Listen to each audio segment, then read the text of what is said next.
Today's workshop, we welcome back Hershel Weiss, who will be presenting on making and preventing and fixing mistakes. And Hershel's, done great presentations over the years, and it's been wonderful.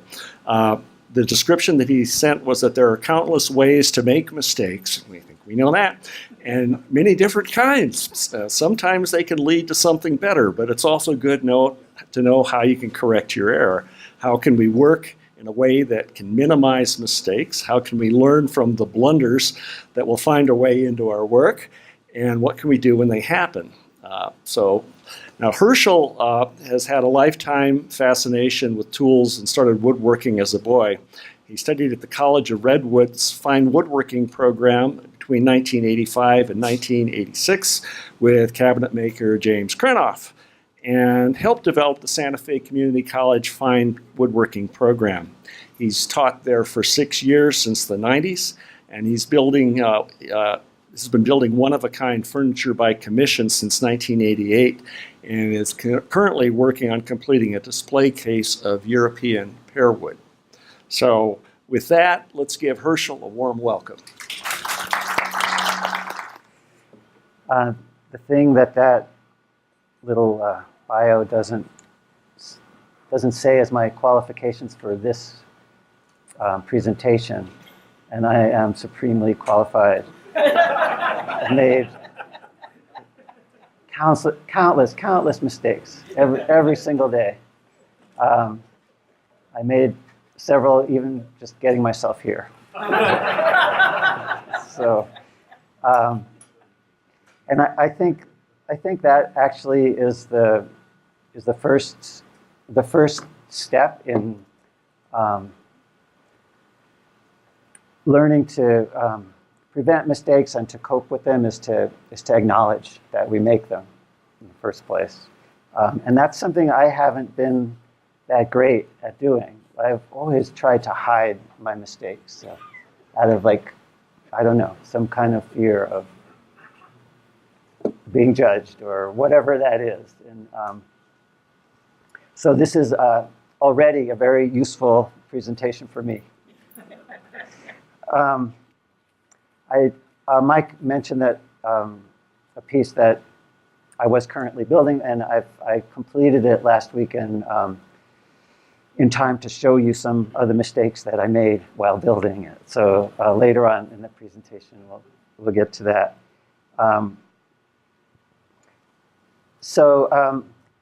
I do encourage questions and comments. I don't think I'm really here to teach you that much, as much as actually explore this topic together. I think this is something that we all know something about. So, let's see. And there is, I'm going to talk for a little bit, which could be a mistake in itself. But later on, there will be I will address fixing mistakes to some extent towards the second half of the workshop.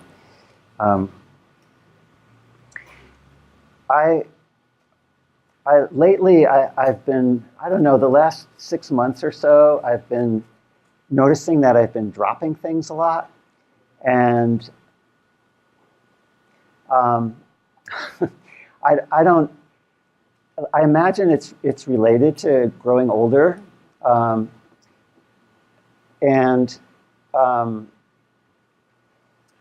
I don't. If that's the case, I don't think it's an inevitable part of growing older. And in preparation for this workshop, I've been doing a lot of thinking about mistakes and what are they, and which ones are okay and which ones aren't, and all of it. And with this dropping things, it really bothers me. It's just like, why is this happening to me? And so I've been trying to observe what, and in my work as well, I've been trying to observe what are the conditions that are present when I make a mistake. so what are the conditions that are present when I drop things, 10 or 15 times a day? And the best I can figure is that it's a lapse of attention. It's a moment of not paying attention. And I think that is something that we can decide to do. I don't know what it is that happens that causes that, or why it seems to be happening more later in life. But I do think that we can make the decision to pay attention. So I think that's one key to making mistakes, is to try to be aware enough of yourself to notice when your attention lags. And then, probably people have different individual remedies to correct that. Maybe you go out and take a walk. Maybe you just make the decision to pay more attention. I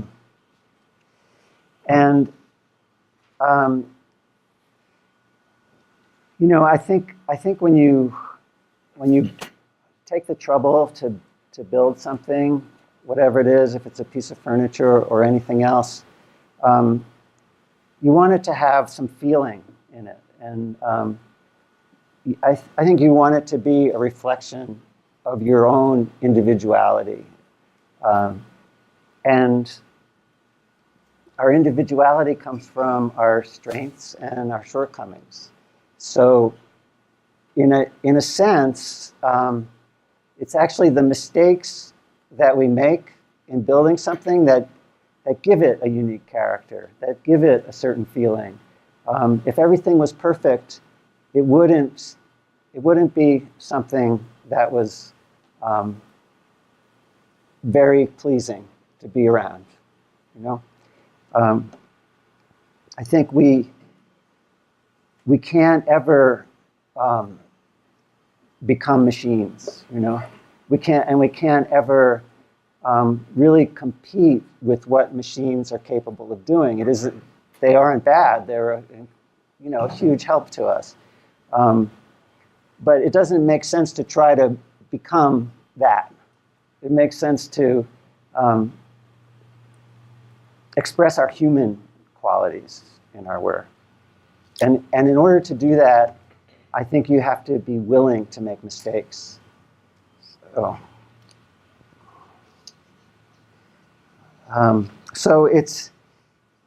there's a certain balance there between doing things correctly and being willing to make a mistake.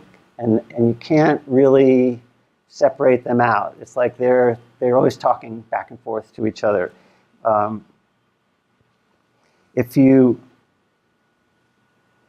I think you can teach a person to do something correctly. Like, for example, you could teach somebody how to build a jig to do the joinery on a rail and style door on a router table. You could teach somebody that, to do it without a mistake. But the result of that would be a person who didn't really have confidence. But I think without going through the process of making the mistakes, you don't develop confidence in yourself. And on the other hand, if you're just all la la la la la whatever, then your work never improves. So, for me, doing this all these years, it's been a process of kind of trying to come to terms with those two sides of the craft, and they're both, I think, equally important. And other people have said this, that being a committed craftsperson, a woodworker, or any other craftsperson, is really a way to work on yourself hopefully, as the years go by, practicing a craft, you develop more patience, not less patience. You develop more confidence, more sensitivity. You become more observant of things. And a piece that's particularly relevant to the topic today, hopefully you become easier on yourself. I think it's like, I think like most of us have like a very narrow margin of what is okay. If we aren't in this narrow definition that we've come up with for what is a okay human being, then somehow we've failed. And it turns out that being harsh on ourselves when we make a mistake is the main thing that is going to make it more likely to make that mistake again. If you can go easy on yourself when you make a mistake, you're less likely to make that mistake again.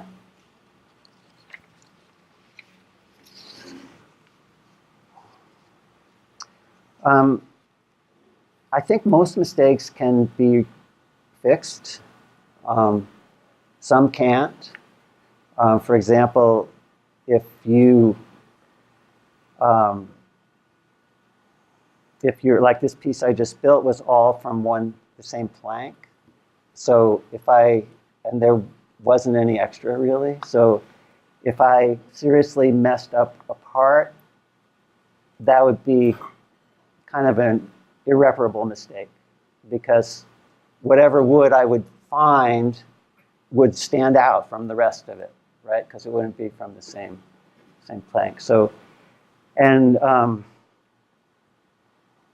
woodworking a lot of woodworking is subtractive. We're like taking the wood off, and in some cases we can put the wood back, and it's okay. It'll pass, but not so much in the that's the case if what you're putting back is long grain to long grain. If it's end grain to end grain, it's not going to work out so good. So those are often the mistakes that can't be, I would say, satisfactorily corrected. I don't know, probably to most of you the reason for that is obvious, and it's about the figure in the wood. So if you most of the lines are somewhat parallel to each other in the grain of the wood, and if you interrupt that continuity by an incorrect crosscut, there's going to be a line that's visible if you try to stick another piece of wood on, right? Does everybody see that? Yeah. But easier to hide long grain to long grain because the lines, the figure of the wood continue to be running parallel to each other.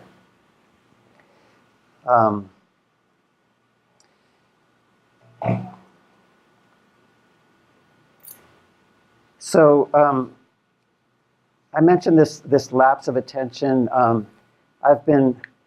Since I've been asked to do this workshop, I've of course made dozens of mistakes, and but the workshop has been on my mind for several months. So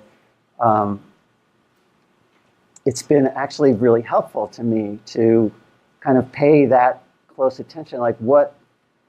Why did I do that? How did I do that? That mistake didn't have to happen. And I think what I've observed in myself is that there's a certain kind of laziness that takes over, that it's more of a mental laziness where I kind of lose the concentration to to maintain the work at a certain level of accuracy, I guess.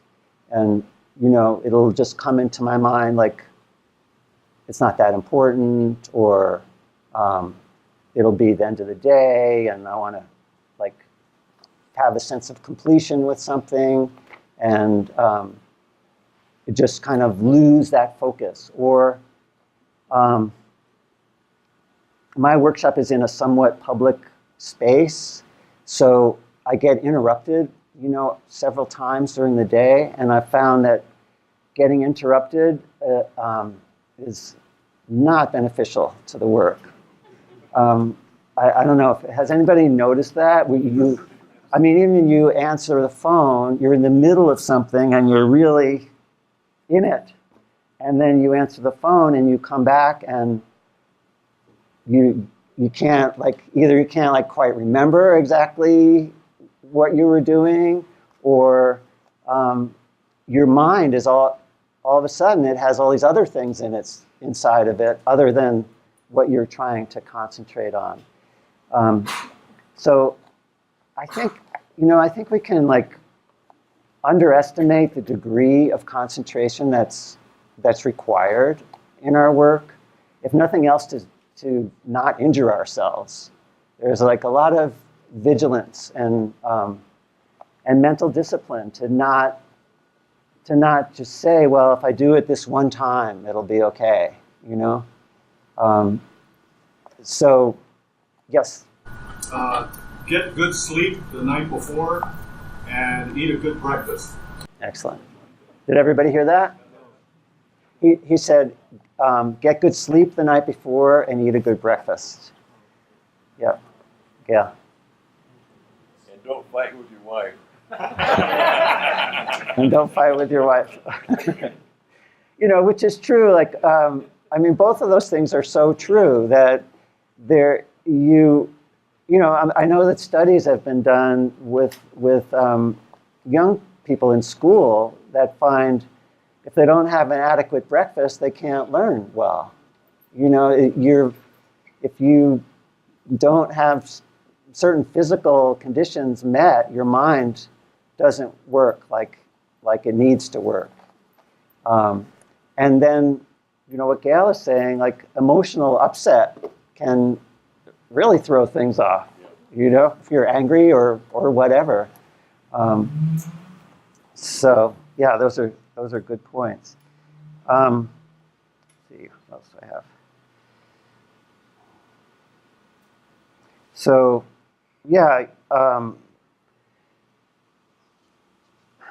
you know, in the time where the lazy mind takes over, you know, things like for me, like I might say, well, I can drill this hole without making a depth stop for the drill, you know, knowing that, you know, I'm saying, well, you can control it, but I know, I mean, how many times have I drilled through? Right? And I know this is not a risk to take, but still, that whatever that is takes over, and I do it and drill through. So where it would take, you know, 10 minutes to fashion a little wooden depth stop for the drill. And, you know, so I think also this idea of, you know, and I think there's also a balance here, the working too fast can lead to mistakes. And, you know, and I'm very slow. You know, I'm too slow. Too slow to make any kind of living at this work, you know. I'm still here. But, you know, so, I mean, the goal isn't to, like, work like a snail, but you have to become aware of when you're going too fast. And I think sometimes that comes out of fear or urgency or, you know, like I said, it's the end of the day and I have to like fit this tenon by the end of the day or it's going to be the end of the world. And then you go too fast, you know, or you don't make the drill stop and because it's going to take too much time. And that's another time that's another condition under which mistakes are more likely to happen.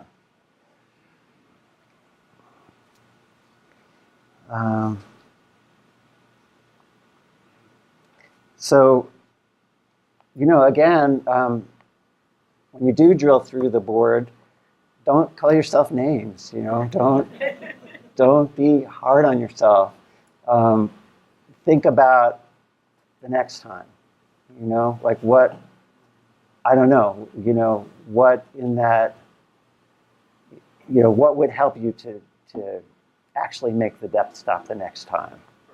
Tighten the screw tight enough so it doesn't move off when you use it. Okay, yeah, or tighten. So he's talking about the collar, the metal collar depth stops, right? They can slip. They can slip. So make sure that it's tight enough. And that sort of thing you want to, if you're drilling multiple holes, you want to check that over and over and over again. So, after drilling a few holes, you want to stop and check it again. But it's also, it's not hard to just make a little wooden, drill a hole the size of the bit through a piece of wood that's going to stop the drill where you want it to stop.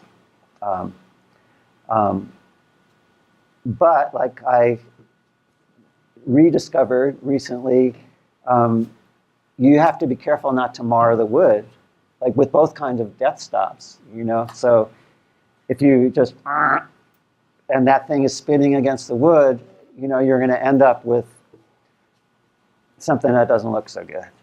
So that's sort of like the level of care that you have to keep your mind in that place. Like, I'm gonna put a little piece of paper in between or whatever it takes. Yeah. Yes. Most of us are retired and we make stuff for fun. We don't have a commission necessarily that has to be finished on time or anything else. And yet, there's this pressure to do something in a hurry. And for instance, I know good and well that if I'm going to do a blue loss, I need to rehearse it. Do I always rehearse it? Do I very often rehearse it? Yeah. No, Yeah. Did everybody hear what she said? Yeah. Do you have any insight into why, even though there isn't a financial pressure to work quickly, time is not really an issue, like why it remains a factor? Probably just throughout your life when you did have deadlines and things that had to be done quickly, efficiently, and you get in this mindset that I need to do this quickly and efficiently, when you don't really, when you need to be more careful. Yeah. You develop work habits. That kind of thing led to an accident, the only accident I have ever had. And I was using a bandsaw. Bandsaws are so safe. Until you put your finger under the table when it's running.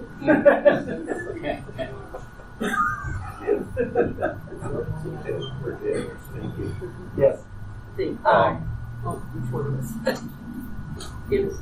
I was just going to say, for me, it has been the idea of staying focused and stuff is to not to be in so much hurry, is to not focus on the goal, but focus on the process. I try to be in the moment, every moment, rather than I need to get this finished, and that's helped me a lot. Yeah, I like that. Everybody here? He said what's been helpful for him to slow down, to not go too fast, is to focus less on the goal and more on the process, the actual doing of it.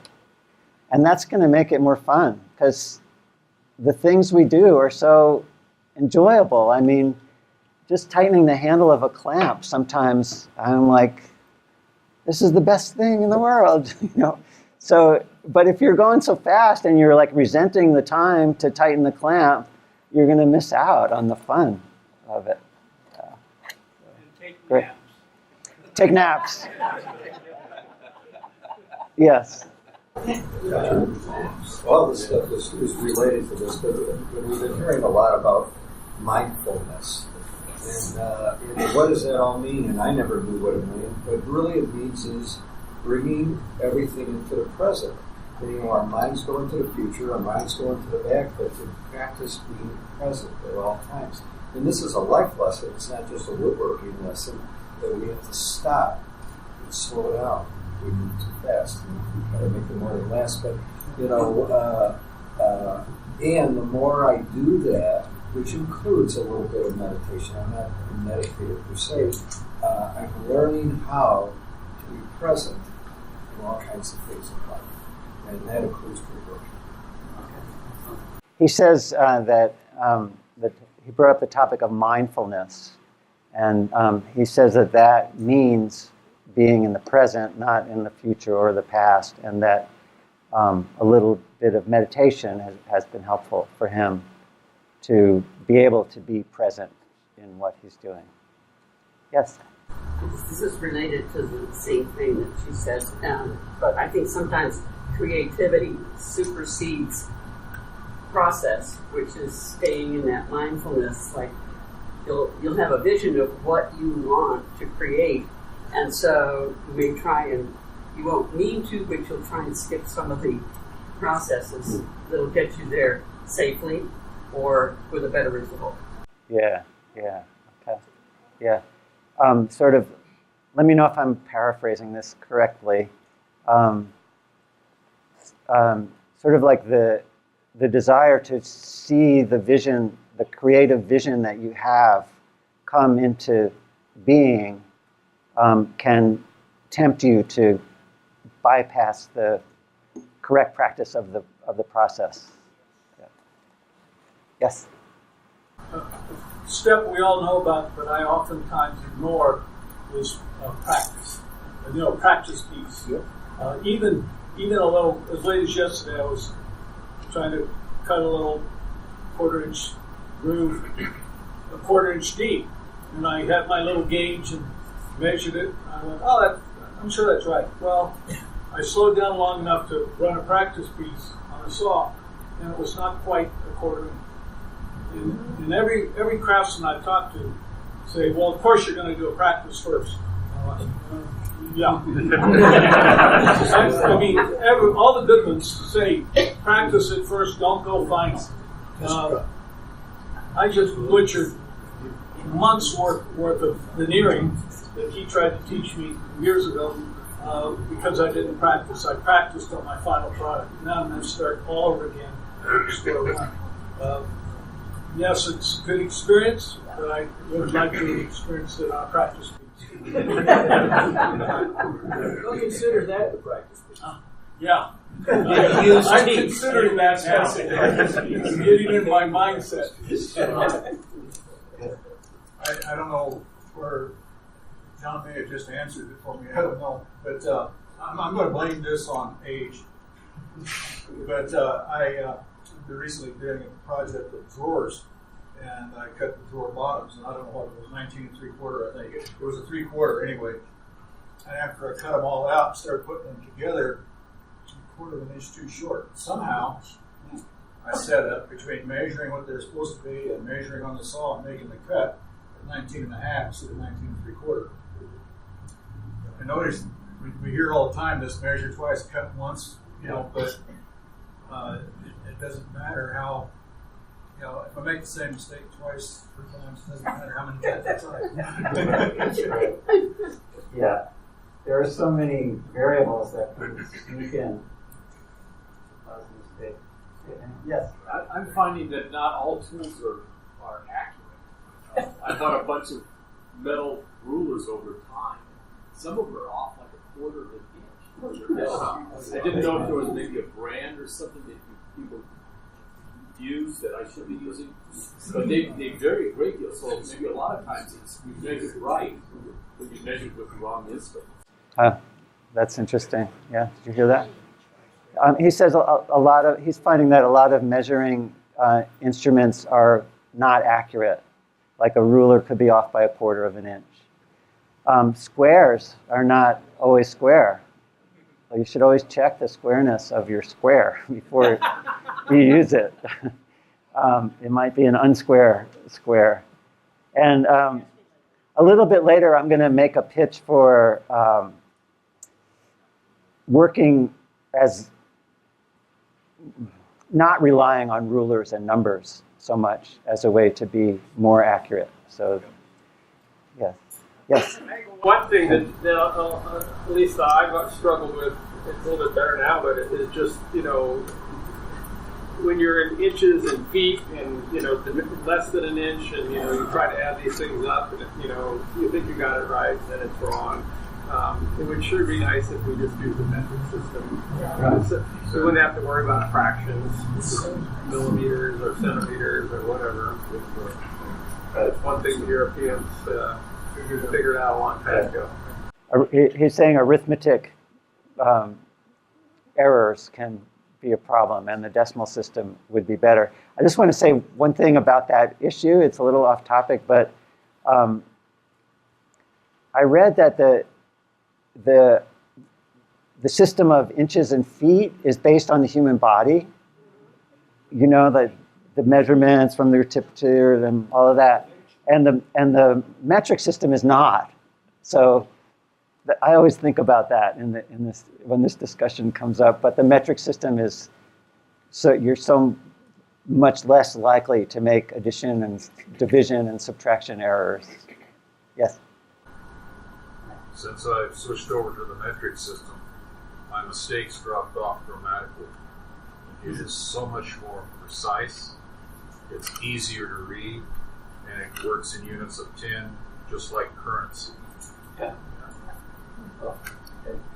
I also will argue for the advantages of millimeters, and I think these concepts of inches are based on the human body don't have a great deal of application to most of what we do. There's nothing in the human body that saves us from going 19.5 when we wanted 19 3/4. Every measurement we care about is at a scale that is not related to the human body. That 1/8 inch, that 16th inch, that 1 inch doesn't matter to our body, but it does matter to the final process and the final product.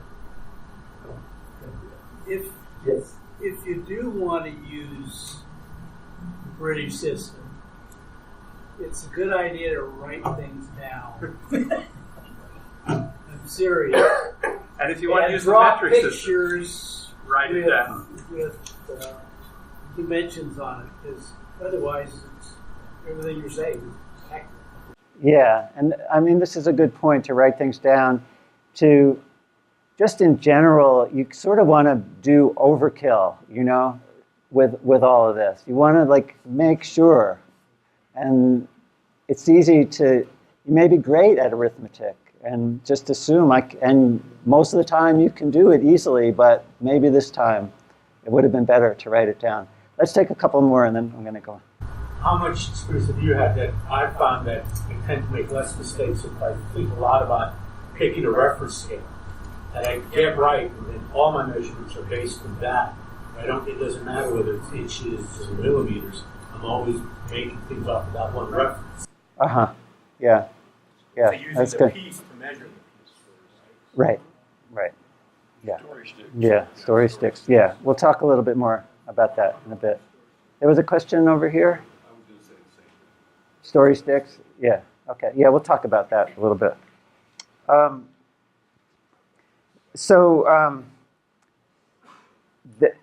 I think that we can't, if we're going to talk about mistakes, we have to talk about the issue of shame. And like I said before, if you are hard on yourself when you make a mistake, you're more likely to make it again. And it turns out that there actually is a physiological explanation for this. I've been reading this really great book called The Craftsman by Richard Sennett. It's a very slow read. It's very dense. I mean, this guy is a deep thinker. He's a sociologist. Anyway, the book is about sort of about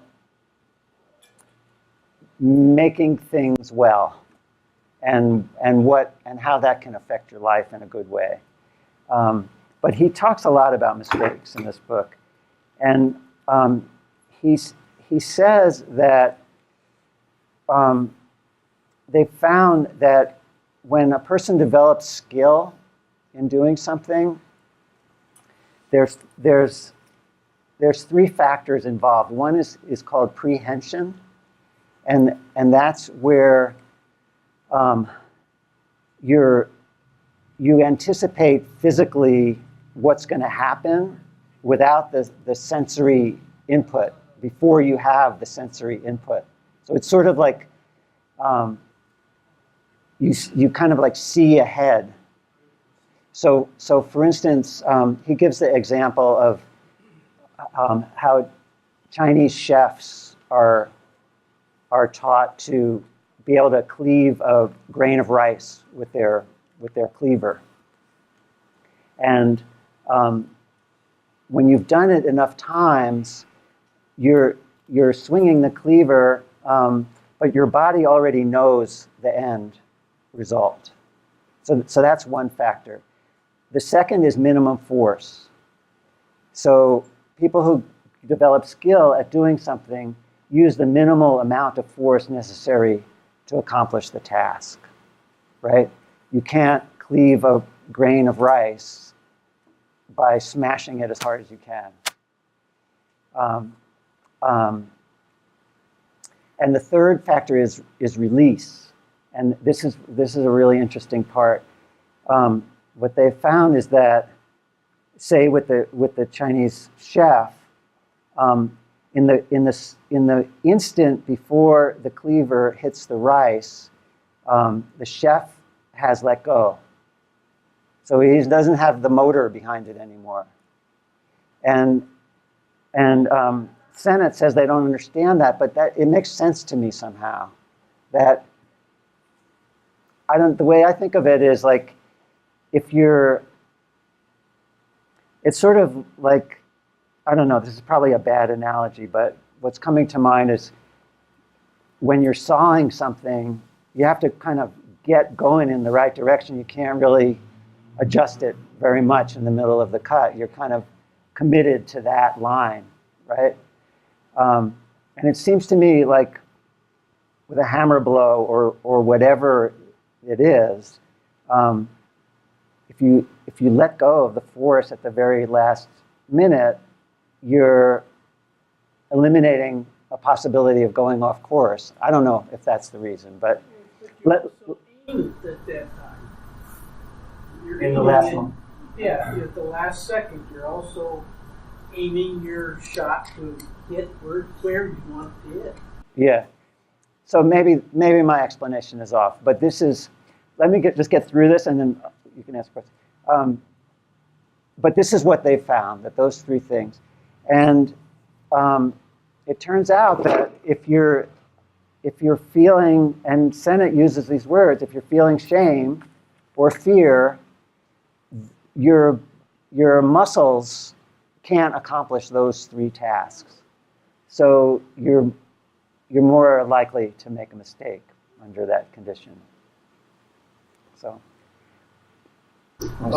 Just in that regard, I had the pleasure of working with my grandson. I'm trying to teach him woodworking.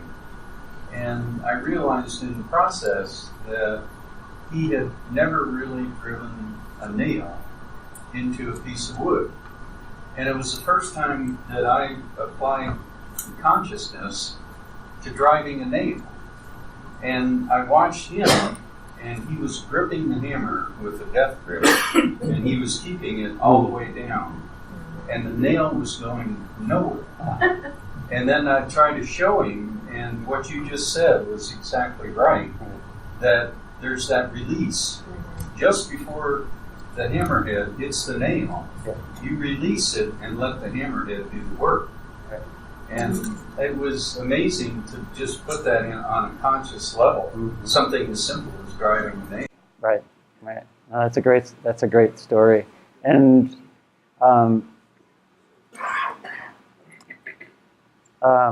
I think like that's, no, thought left my mind. I think this could be applied to all types of sports, whether it's fly fishing and that final release, Yes. golfing, to Yes. go, or a quarterback. I mean, we're not thinking all the time, but at the end, they let their body do, forget it, the mind's out. Yes. And I think that's, I mean, you could teach your grandson, you could tell him, loosen up a little, or, that sort of thing. But I think actually to get your body to learn what we're talking about, you have to make mistakes. You have to do it over and over and over and over and over and over and over and over again. And there isn't, and that's that confidence thing again. Without that, I don't think you can get there. So. I finally learned how to do that at a bandsaw when cutting curves or complicated shape. And it's taken years to learn to just relax and let it happen instead of trying to meticulously keep exactly here or there. You've got to just emotionally relax. Yeah. Yep. Good point. Good point. I've noticed that same thing with the many, many years ago. I noticed whenever I would make a cut on the bandsaw, my shoulders would go up like this. And I just, before I knew this, I just thought, every time that happens, I'm going to, try to have that not happen. And if you are just, white knuckles, you can't be as accurate. The more relaxed you are, the better the result is. Yeah. So, yeah. Yes. So I just wanted to make a comment about what you said about, over and over and over and over and over. I think mindful practice is what you need. You've got to be doing it over and over and over, concentrating on what you're doing. I just think that's an important part of it, is the mindfulness part of that, doing it over and over and over. Yeah, good point. Yeah. I was just going to say, it seems like the idea of minimal force relies a lot of times on sharp tools. Yes. So like with hand planes or chisels, if they're not sharp, then yes. you're sort of automatically using more force than you should be. Yes, good point. He said that it's important to have sharp tools, chisels and hand planes, for example, in order to be able to do a task with minimal force. Yeah, and we'll come back to that. Yes. Yeah, with repetition, you find what's known as muscle memory. Yes. The military training, that's one of the things that they instill, in their training. You've got to do it enough that it just comes automatically. Yeah. You don't have to think about it. Right. Muscle memory. Yeah. Good. It's great to hear from all you about this, because I know there's just so much experience in this room. And yes. Hershel, the way to do that mindset change is to go from being the doer to the observer. If you switch your mindset to, let's say you're going to drive a nail. You figure, okay, I'm not going to drive the nail all the way with one blow. What I'm going to do is I'm going to hit it and see how far it goes. And if you keep observing it, just as the hammer touches the nail, you start looking at how far it's going. By switching that mindset, you can no longer be involved with the hammer. Switching to observation from being the doer to an observer, then that'll be that mindset where you go into the moment. Okay, great. He said it's helpful to be, instead of being the doer, to be the observer. And so, for example, driving a nail, to be observing what happens when the hammer strikes the nail. So, okay. I want to talk about Gomer Pyle for a second. Does anybody not know who Gomer Pyle is? Okay. I have a friend who, I don't know. For some reason, he loves to watch Gomer Pyle reruns.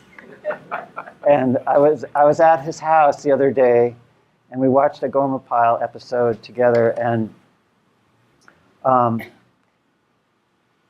Gomer was completely. It's interesting you mentioned the military, because he was a Marine, right?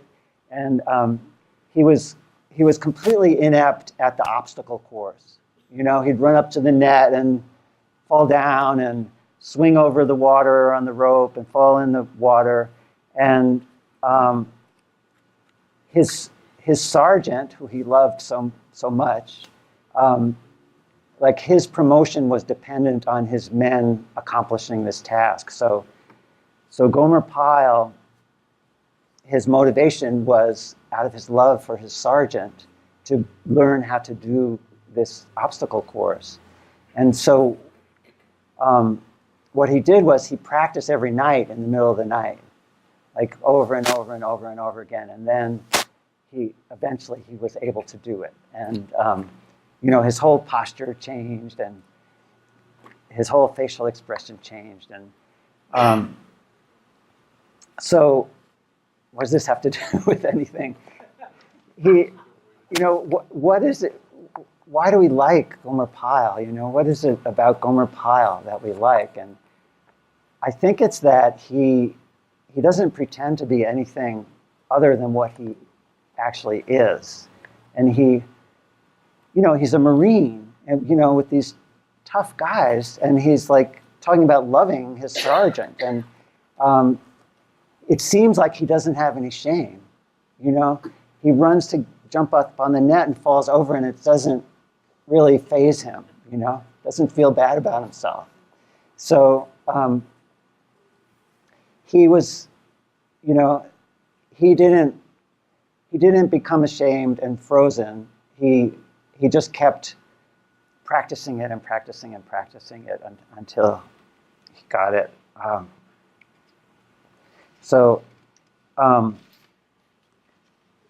Because we can become so worried about making mistakes, and this happens to me, that we can become frozen, just like too afraid to make that cut. Or for me, it's often like there's a design decision to be made in the middle of building something, and I'm not sure about if it's the correct shape or whatever, and I can lose hours just walking around, avoiding doing that thing out of the fear of it not coming out right, So I think that's another reason why we have to sort of develop this willingness to actually make mistakes.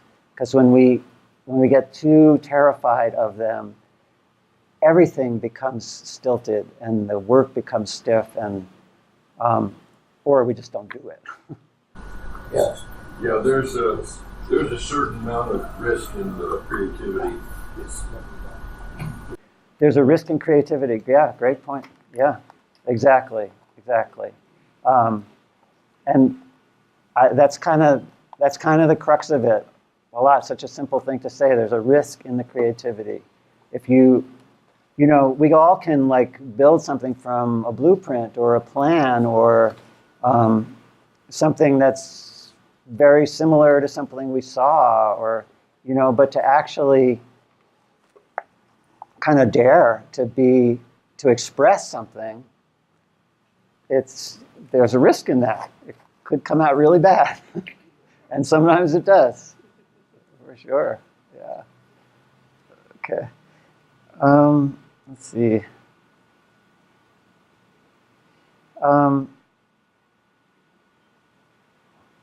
I just want to read this quote from this book.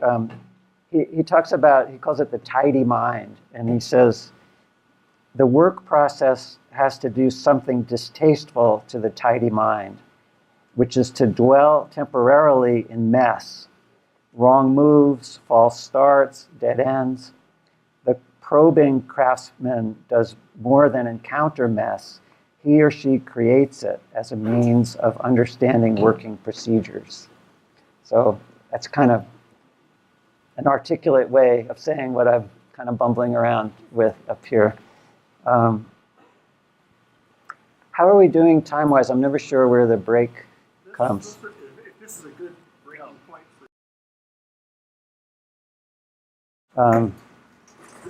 So I'm going to go through this pretty quickly because I think most of this you guys already know.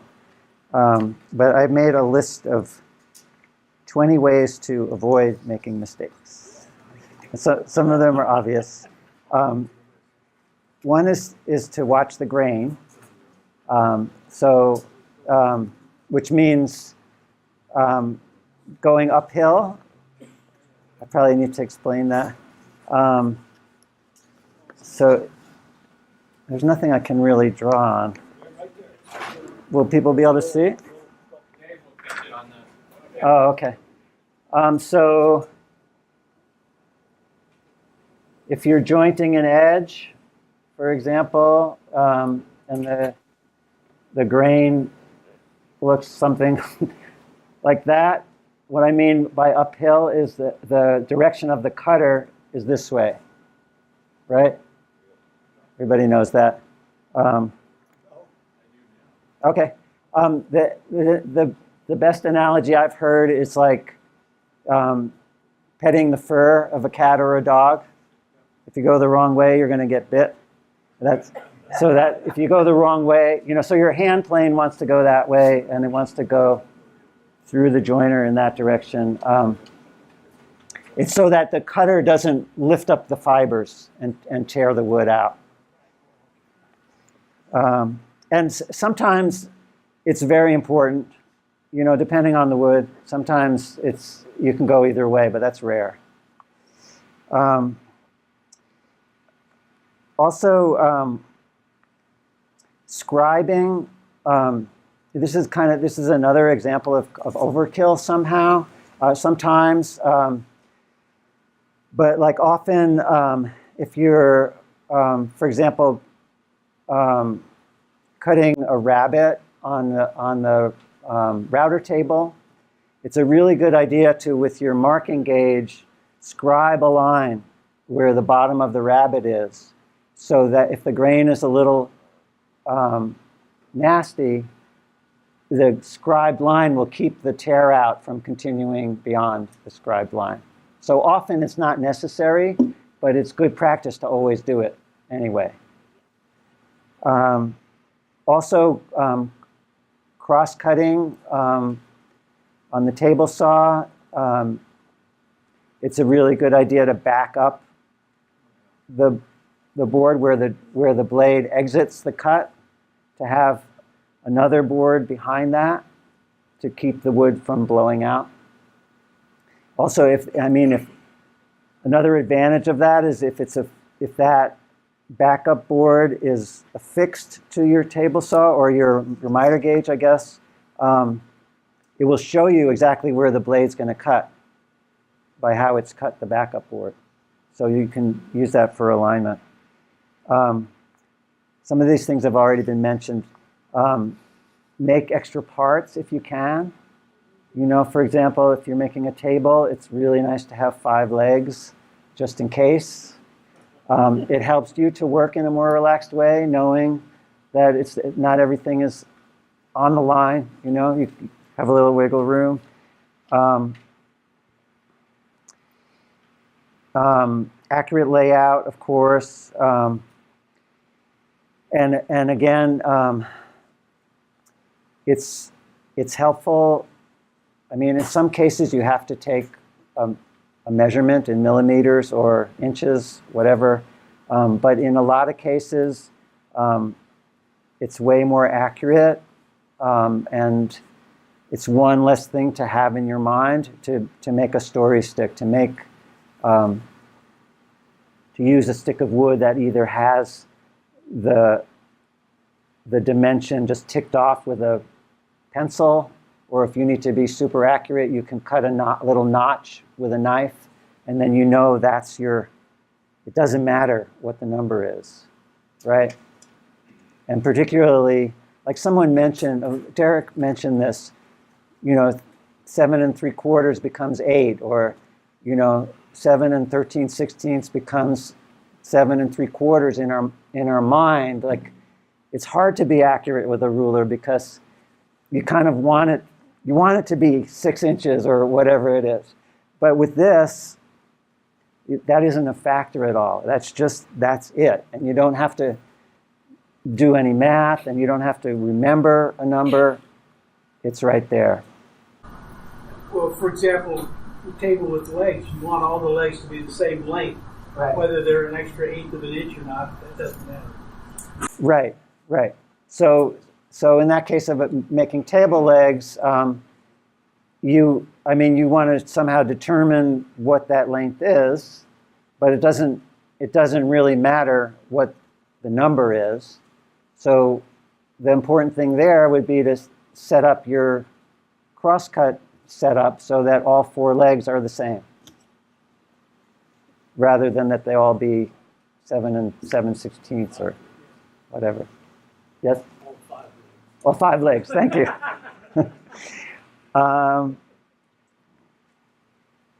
Let's see. This was also mentioned, test cuts. One thing is, I forget who mentioned that making a practice piece was John. That's always a good thing, to have something to practice on, to make your mistakes on. But it's also important to have scrap pieces for setting up the machine. So if you have if you're, I don't know, making a tabletop, that's going to be glued up from 3 pieces, and you have another piece to set the planer with. It doesn't have to be the same length, but you can dial your planer to the correct thickness on that, and then you're there, right? Or if you're, certainly if you're cutting tenons on the table saw, you want to have a scrap piece to get the table saw set to the right place before you go on to the real thing. I got a question. Is it important to use the same variety of wood when you do those? Yeah, excellent. Excellent, good point. Woods of different densities machine differently, and if really close accuracy is necessary, you want your setup pieces to be of the same species, or at least something very similar in characteristics. Otherwise, it'll, a piece of pine going through a planer is not going to come out also the same as a piece of hardwood, but also, like, if you want to machine your test piece along with the other pieces, because if you end up removing a 16th when you're thicknessing, your result will be different than if you were removing a 64th. I don't know if that all makes sense, but yes, Mike. Make sure your machine's tuned. Excellent. Yes. It'll save you a lot of headaches. Hershel, one of the things that improved my cutting ability was to go from using a pencil to a marking knife. Because when you go cross-grain with it, you sit there and you get a feel for it. If you go along the grain, if there's any variation in the density or so, you'll feel it with the marking knife. Now, if you have trouble seeing it, you can go to artisans, and they make chalk pencils.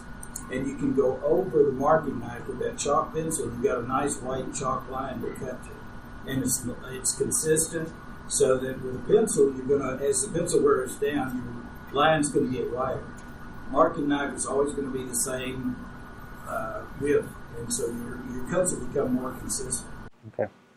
Use a marking knife rather than a pencil. And if you can't see the mark it's left, you can get a chalk pencil to go over it with, so you can see it. Also, a line, a knife line, you can, it like gives you more, how to explain this? When it comes to actually making the cut, like if I'm trying to plane with a hand plane to a pencil line versus to a line that's actually cut into the wood, the cut line reveals itself in a way that the pencil line can't. So okay, let's see. Some of these I'm going to skip.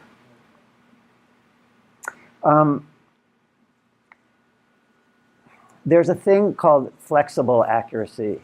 So sometimes it's important to be accurate. Certainly in joinery, you want to be, a few thousandths of an inch is the difference between a good fitting joint and a bad fitting joint. But other times it doesn't matter at all. So don't bother, you don't, I think actually if the four legs on a table are, differ in thickness by a 1/16 of an inch, it makes it more interesting looking. So don't give yourself a headache trying to micrometer everything to exactly the same size. It's not a plus even. So I think that's an important part, is like to know when to work very accurately, but don't try to be a machinist. Woodworking is not the same as working steel or metals. You'll just drive yourself crazy trying to be ultra accurate in everything. This was mentioned, the thing about minimum force, you want your tools to be as sharp as possible so that they will actually cut with minimal force. And that's a safety issue too. If you're pushing really, really hard, you're more likely to hurt yourself. So that includes like making sure all your saw blades are free of pitch and sharp. Router bits are free of pitch. Clean them. Machine tables are clean and waxed. Fences are waxed. All those things pay off in accuracy. No silicone. Don't use silicone for wax because it'll mess up your finish. Sharp can also help with kind of funky grain. If you have a grain that's doing that kind of thing, so that you're going against the grain whichever way you go, the sharper it is, the less tear out. Right. The sharper, the less tear out. Let's see, we mentioned that. Glue up. Try to avoid the panicked glue up. Somebody mentioned practice, going through dry run. That is important. That's a really good habit to get into, doing the dry run, particularly if it's complex in any way. It's always the case, but I mean, having said that, it's going to be different. Once the glue comes out, it's a different experience from the dry run. So just try to be prepared for everything. Also, it's best to do your glue up in the beginning of the day rather than the end of the day. It isn't everybody, all the glue bottles say let it dry overnight, but glue actually dries in the daytime as well as the nighttime. And, you're like, again, at the end of the day, there's sometimes this, I got to get this glued up today. It'll feel so good to be finished, but that's not the ideal time because you're tired and because you are more likely to hurry.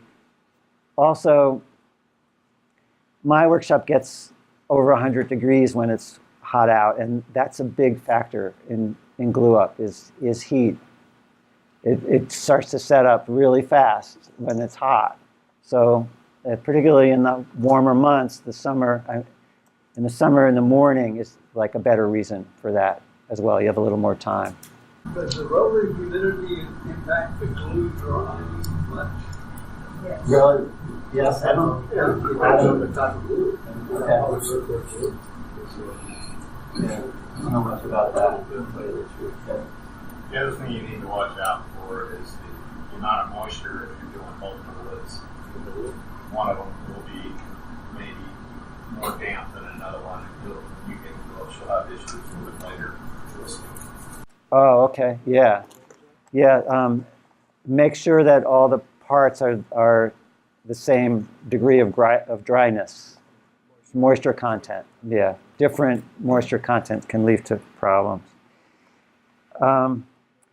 There's also this marking system that I think many of you are familiar with that can really help you to not make some big mistakes. And it's the use of the triangle to mark your parts. Anybody not know this system? Okay. So this is a really versatile way to know the orientation of the parts without using numbers and letters and left and right and up and down. So for example, a cabinet, or this could be a door, a frame for a door. So you would mark the pieces like this.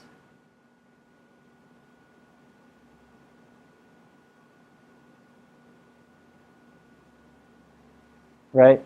So you can immediately see how it goes. It's impossible to put that together wrong. But you may... It's less likely. There you go. Less likely than, I mean, so you may forget which is left and which is right. So, but that's good. What's the mark on the What's bottom? that? Can you just dot it? On that example there, you dot it, you show where the triangle is in the upper part there. Also, if you have several,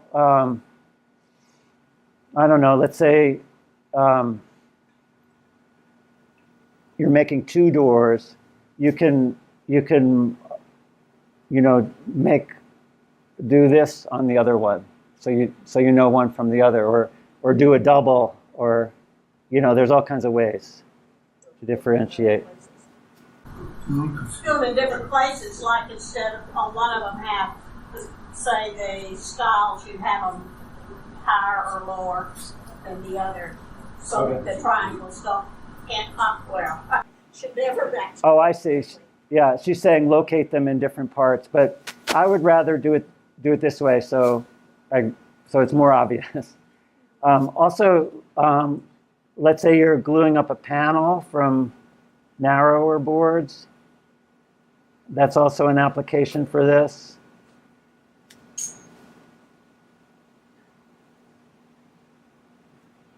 It's pretty much got to go together, right? So there are other applications for this, but it's been around forever, and I think it's a really good system.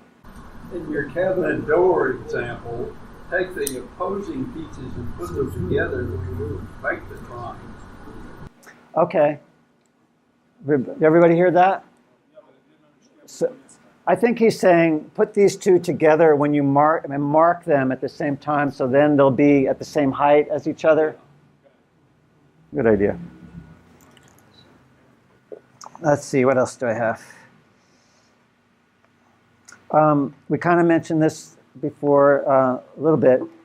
If you are machining multiples, whatever the machining process is you're doing, keep checking the fences for tightness or stops. If you have stops set up and you're doing more than one cut, just keep checking them, because things can get loose and that could be bad. The most interesting comments usually come during the break. But somebody mentioned just keeping your shop in order, organized. I think that can really, I don't know. For me, when things reach a certain level of disorder, it kind of enters my mental state and can't think quite as clearly. So that's a good thing. Also, if you're machining multiple parts, or even when you're planing, get into the habit of a system of some kind, So if you're planing a number of parts, stack them up in a pile so they're check the grain and orient them the right way before you start stuffing them into the machine, so you always know this is your same move. Same thing for whatever. If you're cross-cutting, I always make my cross-cut, take it off the saw and place it here that way, so I know the next cross-cut is that way on the other end. You can also mark it, yeah. But sometimes when the machines are on and you're going, it's just like, and you've picked up 6 of them this way, and all of a sudden there's one another way. Yeah. I use a little curly cue when I run things through the planer to indicate which is the planed edges before I go. And I said planer when I use the jointer, so that I know which is the jointed edge and the right angle to it that is also jointed. Yeah. That really helps. Okay. That's good. Triangle would work too. See.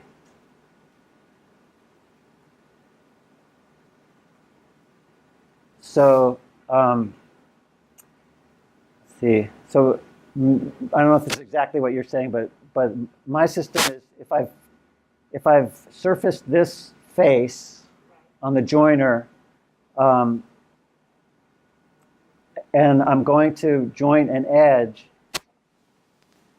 you want to mark it like that, right?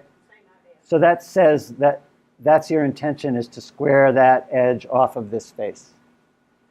And then once you've done it, I think the convention is to make a mark like this. That means it's already done. Well, this one is saying my next step is this. I've already done this, and my next step is to square.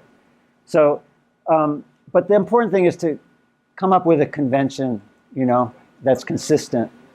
And stack them on your planer or by your planer all the same way. Yes. Yes. Let's see.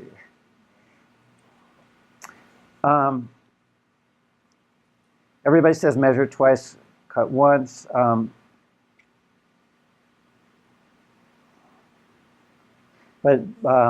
But the measurement is not the only thing to check more than once.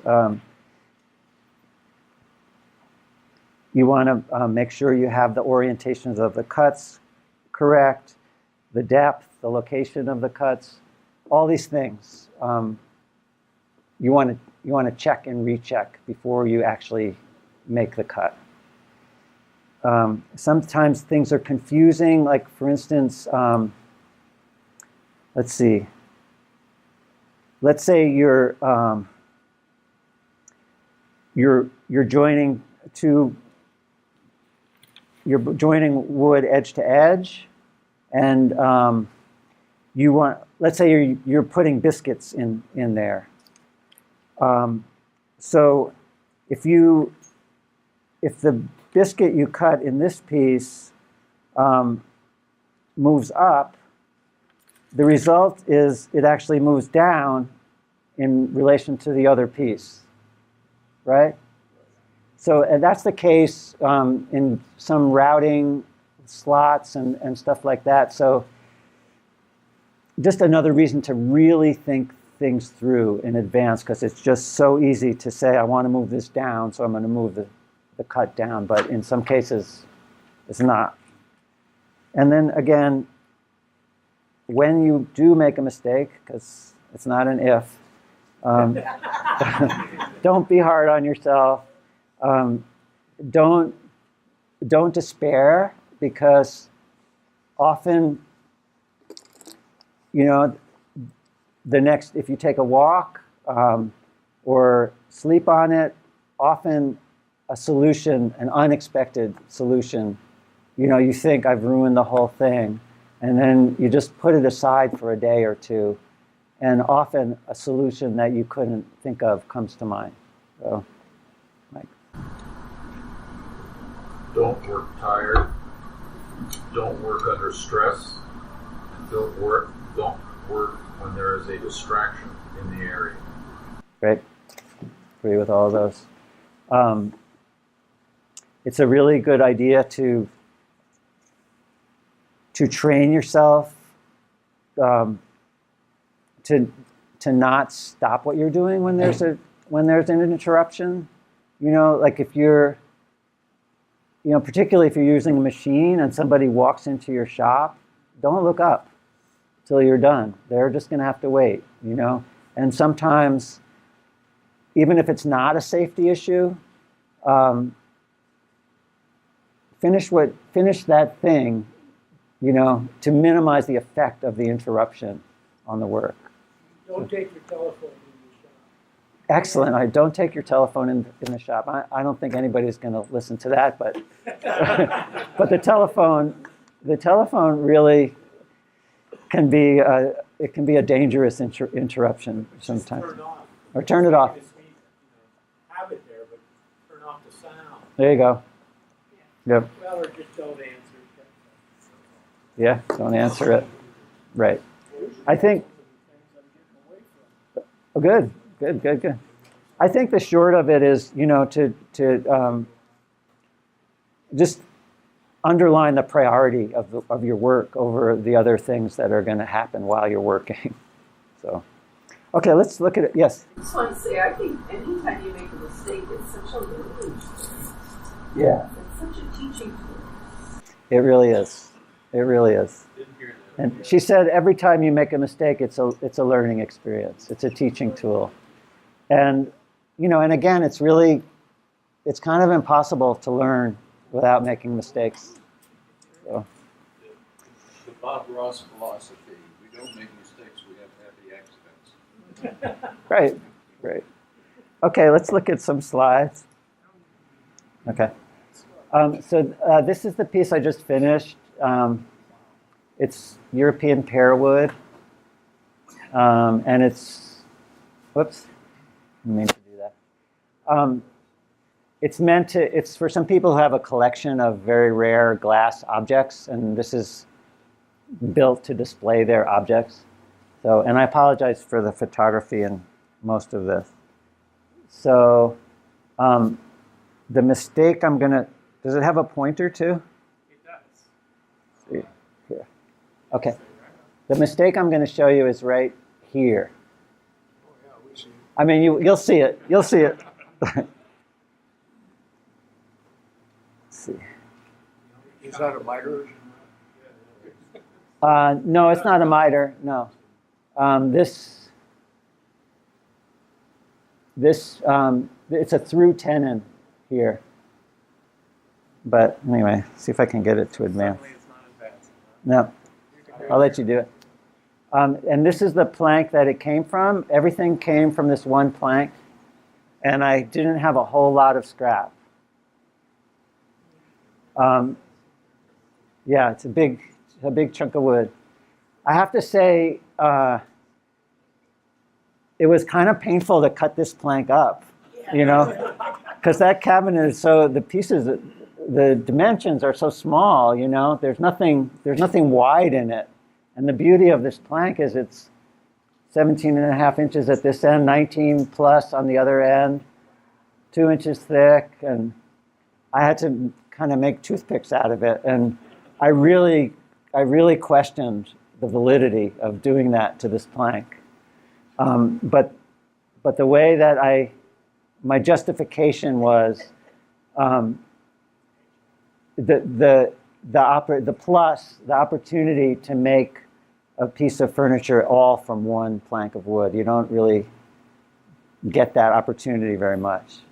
So, How did you handle cutting up something that large?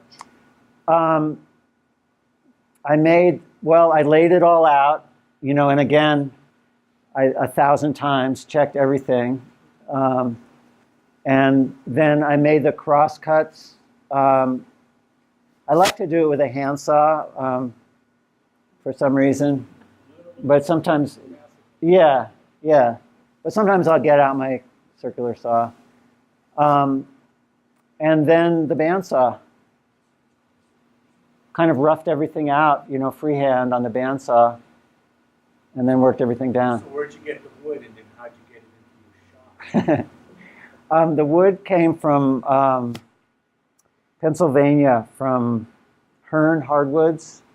It's a very big yard that carries a lot of species, and so. Okay, let's. Did you buy that blind? Meaning, I saw that over the internet, or you want to look at it? No, over the internet. Yeah. They have like pictures that you can look at. So it was a matter of finding the right size to accomplish what I needed to. And I mean, pear wood the grain is so unpronounced. It's such an even wood that I was just looking for really like the fewest defects. Thank you. Yeah, and the right size. It is. Yeah. Wow. Yeah, it's amazing. It's 10 feet long. Yeah. It came by truck. Yeah. Okay, let's move on. So this is all scrap wood. The first mock-up. This is kind of how I work. This helps to avoid mistakes because, for example, I had an idea for the legs, but there's no way I could draw it, and I had to see it in 3D, to know what it was going to even look like. So there's no way I would just cut those legs from the real thing without. I think I made 4 trial legs out of scrap wood. And other things changed in proportion and shape a little bit. So, okay. So this is the first mistake. It's not really a mistake, but this is the top, bandsawing that kind of pagoda shape out of the top. And I could see on the outside, it's actually on the other end. I don't have a picture of it, but on this end, I could see a crack. But I irrationally hoped that when I cut off this much thickness, I would be cutting past the crack. But what actually happened was the crack was a lot bigger inside. But I didn't have any other choice but to use this piece. So let's go to the next. So there's a crack. And I made a butterfly. And so this is on the top of the top. And the thing is 6 feet tall, so you can't see it unless you get up on tiptoes. And I showed it to the clients when I delivered it. I was a little nervous, but I think it's kind of cool. I also put the next slide. This one's on the bottom, and there's a rail. There's a rail that goes from here all the way across, and this is completely concealed under the rail. So this mistake, thankfully I made that mistake on the not visible side. Did you make it stock like that? Did you have any trouble drawing the opposite sides of the crack together? No,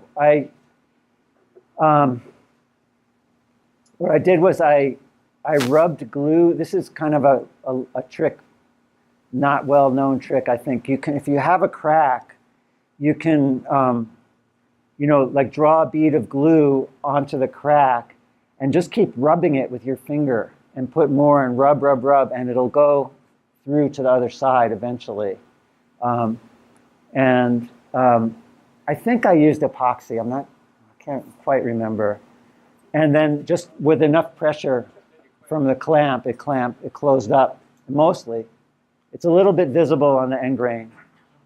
But I was pleased that it came together as much as it did. Butterfly thing in there, is there wood of choice that you use for your butterfly, or could you not use the pear wood?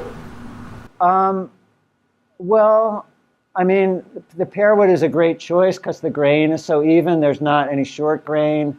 I mean, you want like straight grain is the main thing. And since the top is visible, if you can see it if you get up there and look for it, I really wanted pear wood. I didn't want to do a contrasting. Sometimes people show these off. So, okay. So there it is. This is almost done. Well, not really. This is like maybe halfway done. Could you have also just introduced an artificial one on the other side so that you could say it was a design? Yeah. Good. It's one possibility. Okay. Okay, here's the other mistake where I showed you in the corner. So does this photo make sense? It's that upper right corner that we're looking at. So you can probably tell what that is. There's a tenon in there, and that's the saw blade cut. The saw blade was too high, cutting the end of the tenon. So that was the first mistake. The second mistake was assembling it without correcting it first. And I think I can't think of any good reason why I did that, except that it was that frame of mind. I got to get this glued up. I don't know if I thought it's so small it's going to compress, and it was ridiculous to glue it up first because the fix would have been just to saw that much off, all 4 stretchers, and I'd lose a 32nd of an inch in the width. But because I didn't do that, the repair was not that easy. Was there a question here? That really was my question. What would you do to fix that kind of problem? Yeah, okay, so next. Would that have affected the vortices in the top, though? By bringing it in the 32nd, would you have had to yes, good, trim a little bit off the vortices? Good point, yes. Maybe that's why I didn't do it. He said... It's a snowball. Yeah, exactly. That's a really good, very perceptive. He's saying the posts go through the top. So he's saying if you decrease the length of these, it's going to affect the orientation of this tenon to this mortise. Definitely. So this is just a close-up of it. Okay. And then this is the piece of wood that's going to make a patch.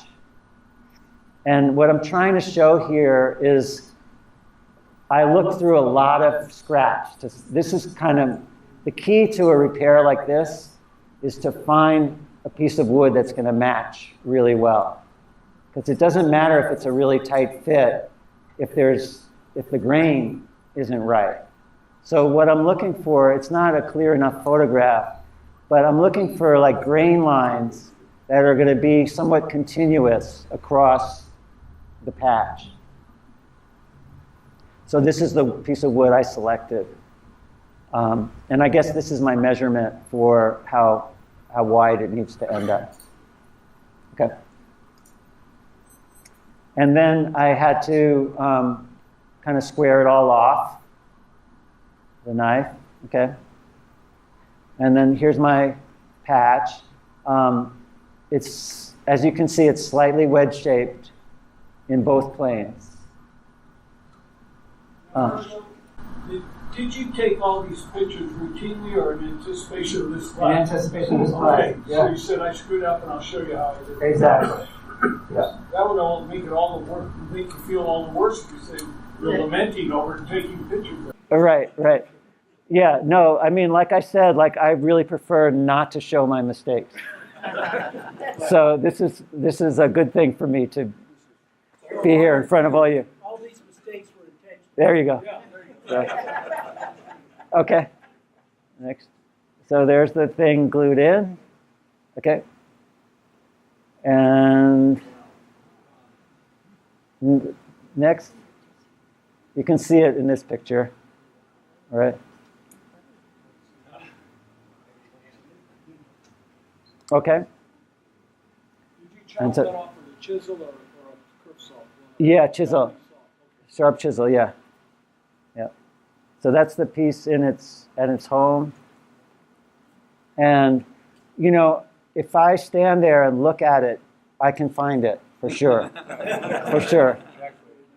Yeah, but I highly doubt if anybody will discover that. You didn't point it out to the customer? I didn't. No. No. Too ashamed. Okay. Okay, next. And that's, yeah. I haven't had a chance to get good professional photos yet, but okay, next. This is an older thing. This is all veneer. The whole thing is veneer. And okay, next. What was your So- substrate on that veneer? Baltic birch. So this is, I'm pretty sure this is one of the shelves for that piece. And I can't remember what I did. Can anybody like do some forensic thinking about what would cause that? It's either, I have a feeling like I dropped it on top of the table saw or something. I'm not sure, but it's, so here again, luckily I have all this veneer and I could look through it, you know. So again, I'm looking for a piece that's going to have lines that continue through. Okay?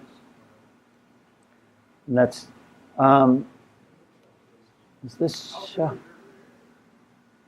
the veneer, it's commercial veneer. It's like a 40th of an inch or something like that. It's pretty thin. Well, the cut is deep. The boo-boo. Okay. Okay, so I think this is called a Dutchman, this kind of patch. I don't know why. Does anybody know why? So here I've laid out sort of like the minimal amount. The smallest patch is that's going to work for this. And the reason for this shape is, can anybody say why? Like, why don't you just make a square patch, rectangle? What? Tricks the eye. The guy who wants to orient to a square. I think that's part of it. It tricks the eye. Any other reason? Not strength, no. Fit in tighter. Easier to do. No, I think it's harder. The reason is the end grain thing I was talking about. Like, if you do a rectangle, you end up with a line going cross grain. If you do it this way, you end up with a point. So, like, this area is sort of halfway between long grain and end grain. Like a scarf joint. Like a scarf joint, yeah. Yeah. I can't see what the bottom line is. Where you're going. Oh, the bottom. Okay, so I've drawn like this diamond. Yep. Yep. Okay. How big is that? I think it's like maybe this long, maybe that long, the patch. So this, I've routed this out freehand with a small router with an 1/8 inch bit, and just sort of, you know, gone as close to the line. I have a knife line. This is kind of similar to what you're saying, but for routing, I made a really strong line so I could be sure to see it. And I've just like routed as close to it as I dared. Okay. When you can actually be fairly accurate. Like you have like a lot of control of a router with a very small bit. That's why it was an 1/8 inch. I mean, 1/8 inch also because it allows me to get further into these corners, but even with a 1/4 inch bit, I would be afraid of losing control for a second. It's yeah, it's one of those. It's a DeWalt, one of those little trim router. Yeah, trim router. Yeah. So then I had to, and the reason for that is you could do it all by hand, but with a router, it's so nice to have that really accurate depth, consistent depth, kind of set in place. That's hard to achieve by hand. But I still have to chisel all the rest of this out. And you can see these kind of cross grain. I mean, it's plywood, so, but at least in some of the layers, it's cross grain. I think that's a more accurate way to chop it out. So I just chopped it out, and then what's nice about the knife line is then that's a really handy place to register your chisel. It just kind of wants to sit in a wide chisel. You can just feel the right place in the knife line. So, okay. Hershel, how did you control your handheld router? You had a little fence on the start. No, how did I control the router? It was freehand. Oh, it's just freehand? Yeah. You trusted yourself? I don't know if I trusted myself, but I held my breath. But like I say, with an 1/8 inch bit, it's pretty easy to control. So that's all done. Okay. You started out with a gouge deeper than the veneer. Yes. So my patch is, yes, this is deeper than the veneer. Why? So, Why not just patch the veneer? because it has to end up level.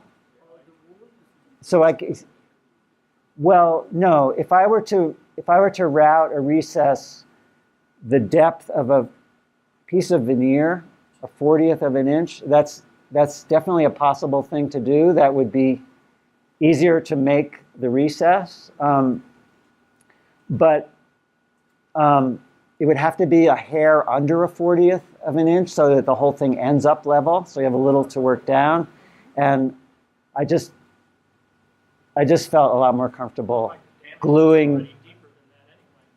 Right, and the damage is deeper too. Right. How did you compensate? So I glued on a piece of veneer to a piece of scrap. That thickness. Yeah. Did you make the patch first and then use that to mark your Yeah, hole? that's a good question. I didn't. I mean, that would be a good way to do it. It seemed like it'd be tricky to make the patch exactly. Yeah. The reason I didn't is because it's easier to figure out the minimum size of this on the actual boo-boo, Otherwise, like, how would I know the shape and the size to make it minimal? Maybe somebody could figure that out easier than me. But to me, it seemed easier. You did this first and then cut the veneer patch. Yes, I did this first, yes. So did you cut your patch a little oversized and then just gradually Yes, yes.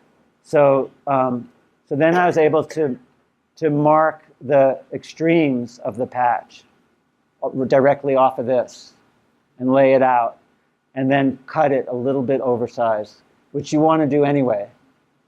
And then, like that other patch, with a little block plane, just slowly work it down till it fits, and a very, very slight bevel.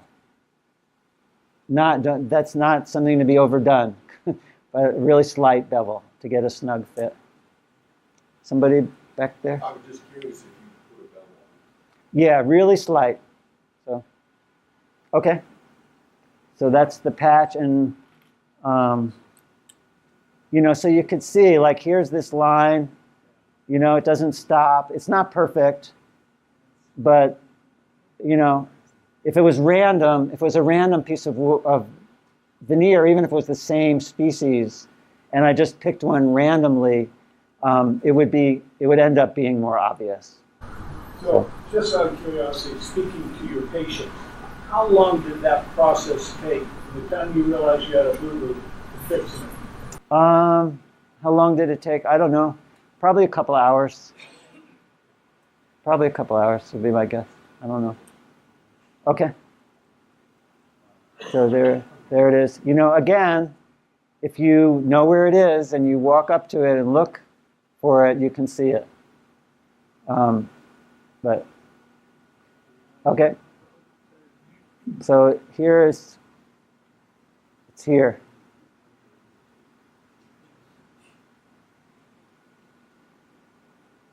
There. Okay, next. And these are the finished cases. I'm pretty sure it was like one of these shells when I messed up. Okay. Hershel, before you go on, yeah. Could you have made the patch here, the lines irregular instead of just the linear line? Yeah. Would that have? That's a would good. Have been a distraction? Would like. I pick that up easier? Right. Like instead of having straight lines, have like some kind of curvy, more random thing. I mean that. Boat-shaped. Boat-shaped? Yeah. I mean, that's what you see in plywood, like the patches in plywood they're never like this, I don't think. They're always like this curvy. Canoe. Yeah. Yeah, or sometimes I've seen them sort of like dog-eared, and I think, but the problem with that is the execution. I can see where it'd be hard to do that. I mean, you'd have to make like a template with a routing, inside-outside routing template thing. There. Yeah, those are stamped commercially. Right. Right. I've tried it, and I think they're more visible and more distracting. Yeah. This, you can see it, but it's simple lines, and you think, oh, well, that's there for a reason. Right. The other one looks like, is this an alien visitation? Yeah. The closer it is to 90 degrees to the grain, the more it's going to show up. Yeah. And so any curve is going to have Right. some part that's going to be closer to 90 degrees. Okay, this is another. This is an interesting mistake. With this, I built some stuff that I had all this rough, big heavy rough planks that came from southern New Mexico that were fir, spruce, and pine. And I decided to kind of do the live edge kind of thing, which is sort of the rage these days. But I decided to experiment a little with creating bark inlay. So this is like bark here. Yeah. So, okay. So here, so it's a breadboard end, and I don't have a picture of the actual mistake, but what I did was I drilled a hole here on the wrong side. So that was a bad moment. And it, it was like really near the end. So is that why you did the inlay? That's why I did this inlay, yes. So I put it aside, and then I thought of this solution. So what I actually did was route these two channels, the whole width of the thing, just to conceal that hole. But I think, let's see, what's the next slide? Okay, can we go back to the first? The one before, yeah. So, I mean, I like it. Like, I think it improves it. And I never would have done that. I never would have occurred to me. So that's an example of a mistake leading to, you know, something, to an improvement, maybe. Fix it or feature it. Fix it or feature it, right? Well, this doesn't really feature it, you know, but it goes a long way to conceal it. So, okay, this is not something I made, and I know I've brought this chair in one time before to show you guys. I think this is like an example of maybe the ambiguity of the word mistake or the impreciseness of it, because I'm kind of fond of this chair, and it's old,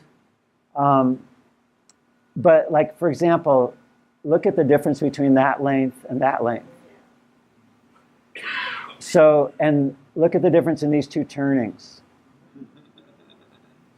And if you look close, you can't really see in the photograph, but if you look at the turnings, they're not skillfully executed. They're not crisp. I'm not a turner at all, but I know that much.